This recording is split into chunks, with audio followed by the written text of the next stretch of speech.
കരിമണൽ കൊള്ളയ്ക്ക് ഇടനില നിന്നത് KSIDC എന്ന അഡ്വക്കേറ്റ് ഷോൺ ജോർജ്. KMMLന് കുറഞ്ഞ വിലയ്ക്ക് മണൽ നൽകാൻ KSIDC ഇടപെടൽ നടത്തിയെന്നും KSIDCയിൽ ഉദ്യോഗസ്ഥരായ 3 പേർ വിരമിക്കലിനു ശേഷം CMRL ഡയറക്ടർമാരായെന്നും അദ്ദേഹം ആരോപിച്ചു. തനിക്കെതിരായ വീണ വിജയന്റെ പരാതിയെ നിയമപരമായി നേരിടുമെന്നും ഷോൺ ജോർജ് വ്യക്തമാക്കി. തോട്ടപ്പള്ളിയിൽ മണൽ ഖനനത്തിന് തുച്ഛമായ വിലയ്ക്ക് അനുമതി നൽകാൻ KSIDC കൂട്ടുനിന്നുവെന്നാണ് ഷോൺ ജോർജിന്റെ ആരോപണം. 30,000 രൂപ വില ഈടാക്കേണ്ടിയിടത്ത് ഖനനാനുമതി നൽകിയത് 467 രൂപയ്ക്കാണ്. മാസപ്പടിക്കപ്പുറം കോടികളുടെ കൊള്ളയാണ് നടന്നതെന്നും KSIDCയിൽ ഉദ്യോഗസ്ഥരായ 3 പേർ വിരമിക്കലിന് ശേഷം CMRL ഡയറക്ടർമാരായെന്നും അദ്ദേഹം പറഞ്ഞു.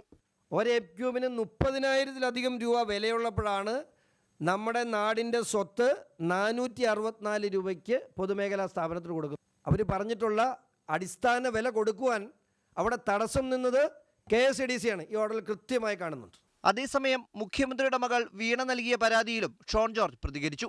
കേസ് നിയമപരമായി നേരിടുമെന്നും പെൻഷനെക്കുറിച്ച് പറയുമ്പോൾ എന്തിനാണ് മുഖ്യമന്ത്രിയും മകളും വേവലാതിപ്പെടുന്നതെന്നും ഷോൺ ജോർജ് ചോദിച്ചു.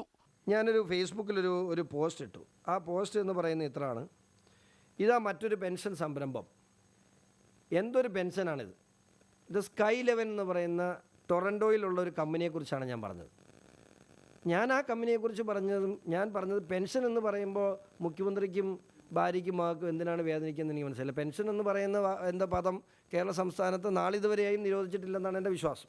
കാരണം കേസ് കുഴപ്പമൊന്നുമില്ല കേട്ടോ. കേസ് ഞാൻ നിയമപരമായി നേരിട്ടോളാം, കുഴപ്പമൊന്നുമില്ല. ഇതിൻ്റെ പേര് ജയിലിൽ പോയി കിടക്കാമെന്ന് ഞാൻ ഉദ്ദേശിക്കുന്നില്ല. വീണയ്ക്ക് കാനഡയിൽ കമ്പനിയുണ്ടെന്ന ആരോപണം ഉന്നയിച്ചുവെന്ന പേരിൽ തിരുവനന്തപുരം സൈബർ ക്രൈം പോലീസാണ് ഷോൺ ജോർജിനെതിരെ കേസെടുത്തത്. അമൃത ന്യൂസ്, കൊച്ചി.